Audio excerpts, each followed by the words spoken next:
The Red Woman in Her Plastic Tower by Bonnie Jo Stufflebeam. In the cafe windows on my meandering way from the dock at which I had arrived into this world, versions of me sipped mochas, sipped green teas, sipped strawberry Italian sodas. I'd been on and off caffeine for all of my adult years, which made caffeine the longest relationship I could claim before Jenny. Down by the dock, I played chess against myself. I stopped to watch, but couldn't contribute. It had been years since I knew the game of chess well, since a boyfriend, Luke, pinned me to the floor and whispered checkmate in my ear.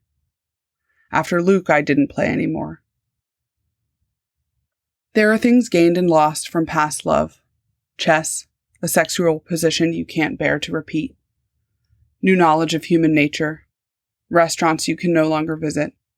Cafes, t-shirts, names, and virginities. I lost mine twice.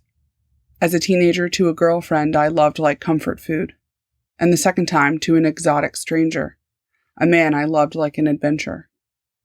Those versions of me, the ones who smelled for the first time the sunlight of that first girlfriend's skin, or the musty stink of the stranger's pubic hair, they were here too, though I didn't know it at first.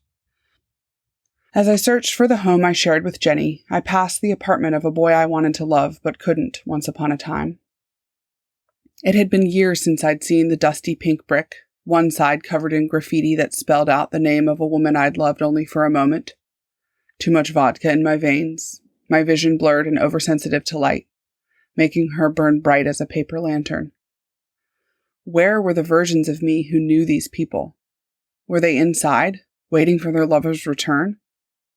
Pathetic. I knew better. I loved better now. A warm bed love. A mouth-closed kiss love. A love of silence and routine and scheduled fucks.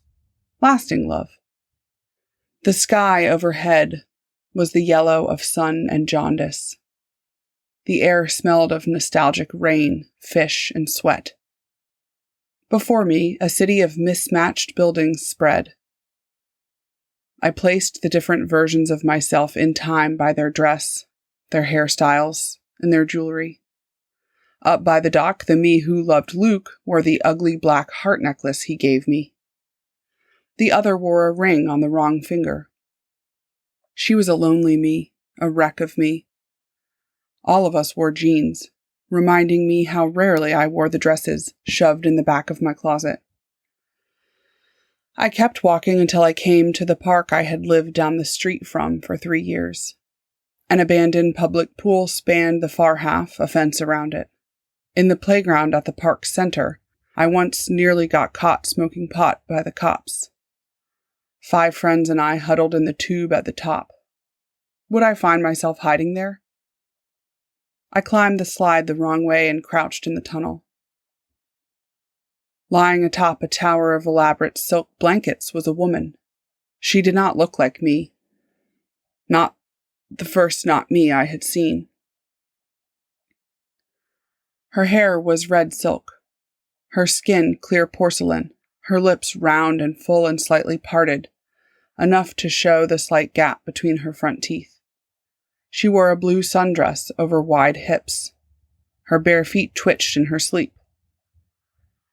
I cleared my throat, and she stirred like a sleeping child fighting to break once more into the world. When she sat up, her eyes struggled open. "Hello, you," she said, her voice of smoke and mirrors.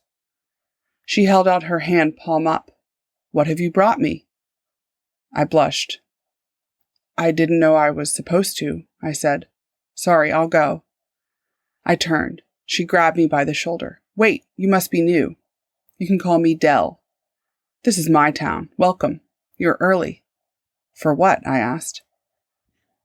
She gestured out the window. From all sides, versions of me made their way toward the park, a mob of myself. They closed in on the tower, and once they had us surrounded, they knelt. A strange chanting rose from below, and Dell took my hand and kissed it, leaving a burn in the shape of her lips. Every day they come for me. I'm put on all their pedestals. My full name? Infidelity. The affair. Lies and sex and tears. It doesn't get better than me. Right, I said. That's how I used to think. She smirked. Your time's up, she said. You may return tomorrow. She let go and beckoned through the window for the next me to join her. I permit you to come early again. In fact, I ask that you do. I nodded. I slid down the slide into the throng of me, their hands filled with strange and beautiful objects. Colored glass bottles, strips of fabric, fruits, vegetables, and meats wrapped in wax paper. I couldn't bring her these things. I had nothing to give. I walked away, unsure that I would return to her. The sidewalk went on and on. I followed it until I came to the end. My legs throbbed, but the sun was still dying in the sky and I had found my home. It was just as I had left it. The bed unmade, 3 dishes unwashed. It smelled of stale popcorn and rotting flowers. The roses I'd given Jenny brittled in a vase on the dining table. I ran my hands along the canned beans and tomatoes in the cabinet, mine and hers. By my bed were stacked my journal and Jenny's book, which I had been putting off reading, not because I suspected it of being terrible, but because I feared it might reveal that I did not know her as well as I thought I did. Jenny was not there. Had I expected her to be? Other than Dell, I had seen no other than myself. It was a relief to be alone in my home, a feeling that made me sick to my stomach. After all, Jenny was my everything. The next day I chose one of Jenny's old roses, a gift for the red woman in her plastic tower, because she had asked me to join her, and it would be rude to ignore her request. While waiting for the time when I could go to her, I explored my past. I visited theaters where I had been overwhelmed with inspiration. My high school, which in this world was as tall as any mountain. I walked to the shore and found a stretch of sand I could not recall, but must have come from a childhood trip with family. Each of these places was populated by versions of me, all younger, all consumed with emotion I had let go of, whether soon after or years later. Love and lust and jealousy and loneliness and joy. I had missed these emotions, missed their fire eating me alive. Loving Jenny was gentle and slow, though constant, and sometimes, like a diver, I craved the air. I spoke to none of them, these mirrors, unsure that they could say anything I did not already know. Few interacted with the others. Mostly, they just wandered like ghosts. When the sun shone directly overhead, I walked back to the playground. Again, the woman was sleeping. I touched the bottom of a foot. Again, she woke. When she asked for her gift, I slipped the rose into her hand. As her fingers closed around it, she frowned. "You're sure this is a gift?" she said. "Yes," I said. She placed the rose aside. I searched for yesterday's gifts, but saw nothing. Maybe she had a million roses and wanted no more flowers. Maybe she hated unwrapped presents like Jenny, who thought that the unwrapping was the best part. "Is something wrong?" I asked. "No." She smiled a sad smile. "I just thought you might be different." I sat at her feet. I was surprised by the stench. "Then who?" I said. "Then all of them, all the others. The worshippers of infidelity." "But I would never. I love Jenny." "And yet," she said, "you brought me one of her roses." I had never cheated on Jenny. It was one of my proudest accomplishments. For 3 years I had kept those fantasies inside me, let them escape only in rushed orgasm breath prayers, alone in my bed while Jenny was at work. "Oh, long-haired busman, we can't." And I had told her of those slips, which wronged past loves. The stoner boy I let touch me when my first love thought I was sleeping over at a friend's. The 2 women I'd invited into my bed while Luke was away. But Jenny would be different. I had promised us both that she'd be different, and she was. I will take the rose, Dell said, but I think it best if tomorrow you wait in line with the others. I said nothing, just turned and slid away from her, feet first. But this world was lonely. I was lonely in it. Watching the others line up for her made me sick, how eager they were to follow someone. Had I been that eager? But I knew the answer. Of course I had. The list of lovers I kept on my computer was proof of that. I'd been called promiscuous, and I was. There had never been a shame attached to that word for me. I wanted the experience of new skins, new fingers inside me. But the problem with a title others tack onto you is it's difficult to shake free of. All those connotations hanging off it like ribbons. And you begin to act the way people expect you to. You wind up itching always for new, itching to skip the awkward conversations of stranger to stranger and dive right in. No matter who waits for you at home, no matter if you love someone in a deeper way. But it was different with Jenny. Making this clear to Dell was important. I waited with the others but brought no tribute. She scowled when she saw me. I just need a friend, I said. I can't go home alone every night, wake alone, spend all day alone. I just can't. Dell shook her head. We won't be friends. You'll want more than that, she said. She crouched, crawled through the tunnel away from me. I followed, and she led me to a platform with no roof and a wheel attached to the wall that did nothing. When she stood, we were the same height. She pointed out at the crowd of me waiting for their audience. This is not what I want, she said. You're lonely, and you've been here only days. I've been alone with this crowd for years. She turned to me. It doesn't matter about Jenny. I know what you want. I want it too, and I'm tired of waiting. I will be your friend, but you must be loyal to me. From thin air, she plucked a huge gold ring, large as a hula hoop. Fine. You were faithful to Jenny. I will give you that. Be faithful to me. She kneeled and held the ring at my feet. I will see you every day for 3 years. If you can remain faithful, you and the others can go. She leaned against the wheel. It turned at her back, creaking. Home? I said. You can never go home. But if you do not fail me, you can go someplace new. This seemed like a ritual I had been part of before, but I couldn't remember what came next. My stomach turned with the words. Jenny's hips as wide as this woman's, her hair darker, her skin darker. All of her darker. Was she more beautiful? No, just different. Step in, Dell said. Will Jenny be there, I said, in this new place? I cannot say, but she will never be here. I stepped into the ring. Dell stood, lifting the ring with her until she held it at my waist. Promise, she said, my palms sweaty. I said, promise. The ring shrunk until it fit snugly around my stomach.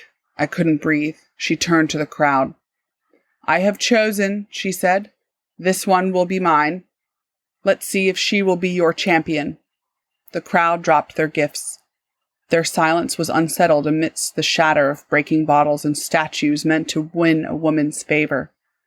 One by one they turned and walked away. That night I couldn't sleep. The ring around my middle itched, and every position, on my side, my stomach, my back, made the ring bite into my skin. And though I had figured out how to breathe around it, the shallow breaths made me brain dizzy. When at last the sun peeked through the window, I bolted from bed and into the shower, but the hot water warmed the gold too hot. From the other room came a knock at the door. Dell glided into my house as though she had memorized the floor plan. She asked for breakfast. I cooked us pancakes. Every item I took from the fridge replenished itself once the door closed. In this way, I realized I would never taste anything I had not already tasted. I knew that Dell, too, would taste familiar.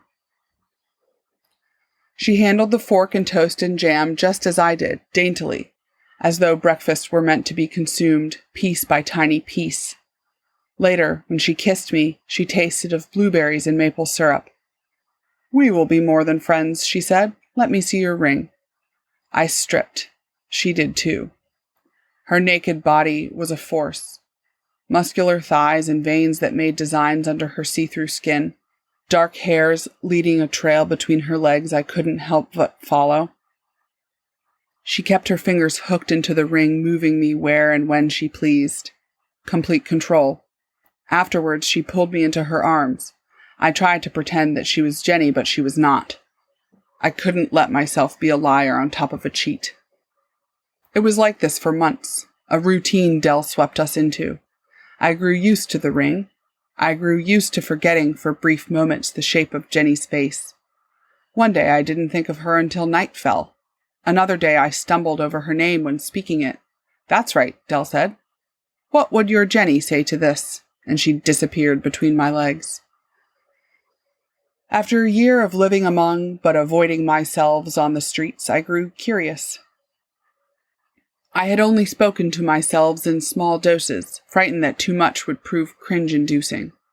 But then I saw a younger me, a first-year of college me, by a campus fountain misplaced in the middle of a park I visited in France. She sat with her bare feet submerged in murky water. I stopped and looked over her. She was thicker in the face, thicker around the thighs, more full of life. Back then I used to spout the word love like a mantra. Before my skin hardened, before I realized not everyone deserves to be loved. The routine was tedious, and Dell had asked me to go out on my own for a walk, a pleasure she allowed me once or twice a week when I became irritable. Because I needed a dose of optimism, I stopped to talk to me. "Aren't you scared of staff? That water is awful," I said. "No," she said, "I'm not scared of much." I wish that would be true forever. "That's what you always say, you older ones." I sat beside her. The water shimmered in the strange light, and I wanted to be me again. I took off my shoes and slipped my feet into the water. It was cold and unforgiving. I winced. "How do you stand this? Water's freezing," I said. "It's not," she said. "Not unless you expect it to be." I dreamt about her, about me, slipping the ring over my head. I could breathe again.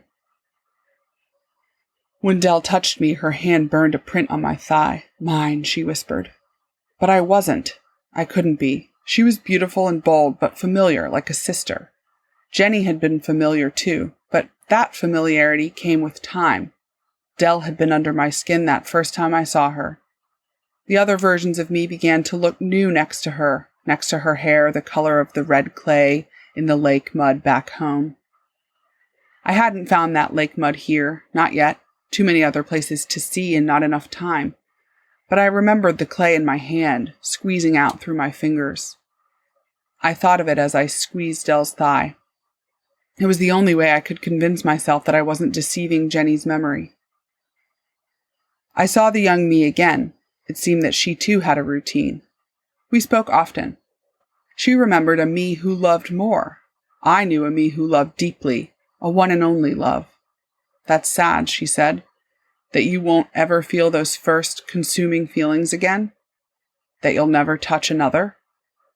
"But it's more than that," I said.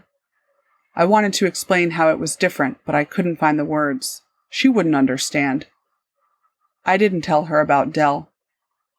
She would call me a hypocrite. She had a right to. I was that, and more. So I kissed her instead. I wanted to confuse her and myself and the world we were part of.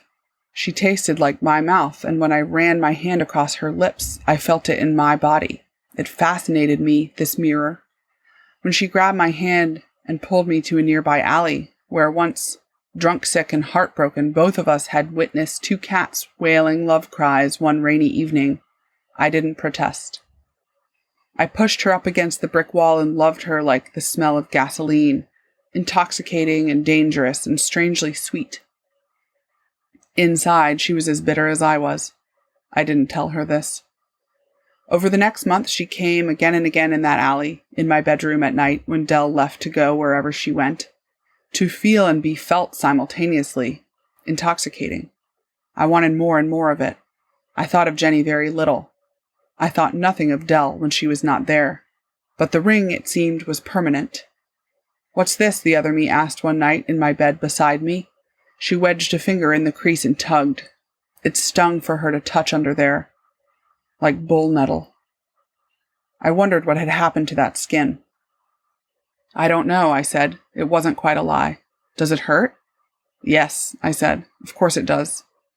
I told you, she said. Commitment's a bitch. We slept in each other's arms, breathing the same breath back to one another. But in the morning when I opened my eyes, her blonde hair had gone red in the night, and her skin had gone light too, and her lips.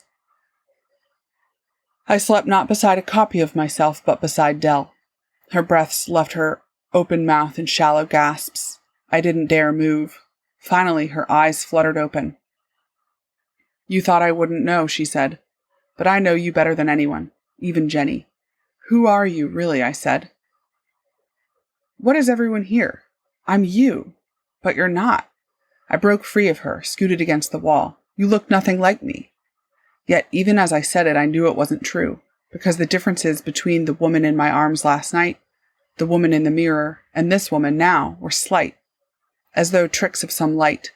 Looking at her made my head ache, so I looked away. You made me look this way. There's only so much adoration a person can take, so much longing before it changes them. Eventually, a label will make its mark on you. I look this way because you wanted it so bad. Someone to hurt. It's who you are, no matter whose ring you wear around your finger. And I remembered. A phantom itch on my finger.